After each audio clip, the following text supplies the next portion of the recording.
Today we're going to be having a look at the new security camera by iMu, the Bullet 2. So let's start by taking a look what you get in the box. So you get a quick start guide, along with some other safety documentation, a little guide for wall mounting on the wall. You get the camera itself, which feels very high quality. It's quite heavy as well. You get the power supply, some waterproof connectors, and finally mounting screws. So the first thing you're going to want to do is download and install the iMu Life app. So this is available on the App Store and the Google Play Store. There's also a handy little QR code in the box and on the guides that you can download this from as well. So you're going to want to make an account and accept any permissions that the app is looking for, as this will be needed to set up the camera. So go ahead and create an account if you don't have one already. You can also log in with Facebook to make it even easier. Then you're going to want to plug the power into the camera with the included cable, and the camera will then go through its boot sequence, so the light will flash red and you're going to want to wait until it starts to flash green. This means it's ready to start setting up. So go back into the app and you're going to want to click the little plus button in the top right hand corner, then click scan QR code. So you want to give it permissions again because it needs to use your camera, and then you're going to want to scan the QR code on the camera itself. So you might need to turn on the light like I did here to actually get it to scan, but once that's done it'll start setting up.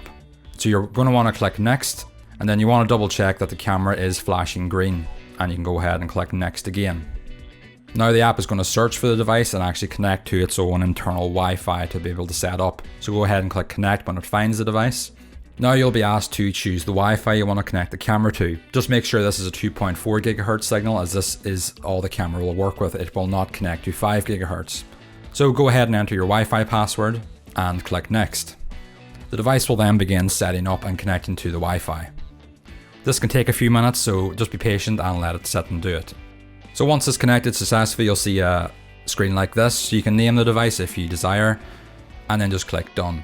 And that's it. You can also get a free trial here for some cloud storage if you want, which I would recommend because cloud storage is very useful. And that's pretty much the setup of the device done. You can now view the camera remotely in the app. And as you can see, there's also a firmware update for the camera, which I would also recommend doing. This is very quick and easy as well. You just click update and the camera will run through the update itself. Once the update's done, the camera will restart. So just give it a little minute to connect to the internet again and you'll be good to go. And that's the general setup of the app done. Very quick and easy, and very easy to follow along. If you do get any problems with the app, then there are a few status codes on the device that you can look at. So these could be a red light, which means the device is booting or it has malfunctioned. A flashing red light, which means the network connection has failed. A green flashing light means it's waiting for the network or to be set up. A solid green light means everything is okay. And a green/red flashing light means the firmware is updating. So let's have a quick overview of what you can actually do on the app. So you've got the camera itself. All the cameras you will add will be listed here. So if you click into it, the camera will load up, and you can also have multi-view of different things. So just on the general ones here, you've got a pause button. You can pause and play it. You've also got this little button. The second little symbol is you can have the multi-views. You can add more cameras into one view. So you can just turn that off again, and you can also swipe through all the cameras you've got. Next, we've got the HD and SD options. So this just toggles between standard definition and high definition. So you've then got the volume, which you can listen in on the device, and you've also then got a full screen button.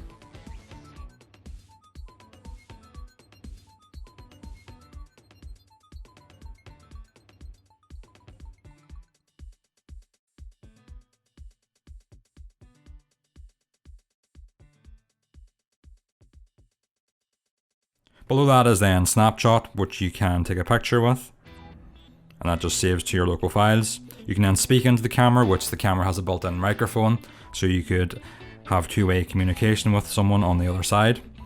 You can also record, which will record whatever you're watching right now, and that will also save to your phone. You've then got siren, which I'll play a little clip off because it is very loud.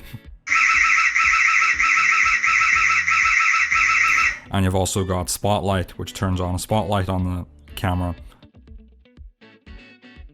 So the spotlight just flashes, so I suppose if you had an intruder or something like that, it would warn them that you're actually there and show them the camera. So then into the settings part of the camera, So this is all the settings for the camera, so you can have your cloud storage, view all your recordings, share the device with another user, someone in your family perhaps.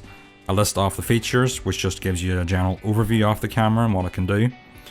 Notification settings, so you can turn on or off notifications. Detection zones, so you can have motion detection, human detection, how it set a schedule, how sensitive it is, and stuff like that. Your alert tones for the siren and alarms. Cloud storage again, which you can link. You can also put an SD card in the device to have local recording. Then the spotlight settings, so you can have spotlight detection activated. Night vision settings, again if you want the device to record audio or not. Sharing your device again, and then your wireless settings in here, which will just show all your Wi-Fi again, which you can change. Then we get into more, so we've got status light you can turn on or off. Device beeping you can turn on or off. If you want to rotate the device perhaps, you can do that. You can have TLS encryption. You can set the time zone, date format, and then obviously restart device if you're having any problems.